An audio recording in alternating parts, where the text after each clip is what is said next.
আসলে কি মানুষের জাত না হিন্দুরা? হুম?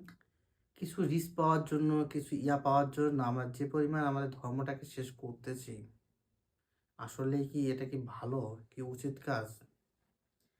যেমন একজন ছেলে, সে একটা পিকচার পোস্ট করছে আপনারা দেখতে পাচ্ছেন আমার স্ক্রিনে। এখানে কি দিয়েছেন? যে একটা সরস্বতী মায়ের বিগ্রহ সে বিক্রি করবে। যে কিছু কারণে তার ওখানে পূজা হচ্ছে না, তাই না? সেজন্য সে পূজায় বিক্রি করবে। এজন্য আমাদের সনাতন নিয়ে অনেক ভাই-বোন লাইক কমেন্ট করছেন 2K এর মতন দেখেন লাইক কমেন্ট করছে।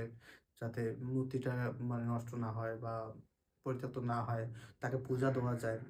এজন্য অনেকজন আগ্রহ প্রকাশ করছে। কিন্তু এই বাঞ্চোদ এমন এক মানে কি বলবো? ভাই রে ভাই! মানুষের জাত না। 2024 সাল দেখেন 2024 সালের পিকচার সে এবছরে চালিয়ে দিচ্ছেন। তাহলে আমরা হিন্দুরা একে অপরকে বিশ্বাস করব কেমন করে?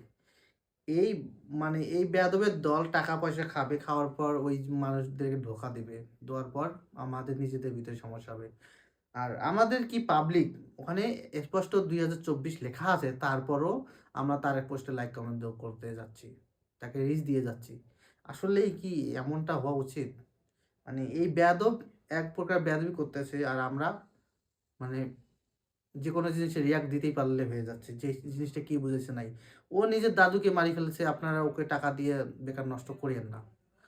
যদি হয় অবশ্যই যান ওখানে, যাওয়ার পর দেখেন, শুনেন, বুঝেন তারপরেই টাকা পেমেন্ট করবেন। তাছাড়া কেউ টাকা পেমেন্ট করবেন না। তো ধন্যবাদ সবাইকে, ভালো থাকবেন।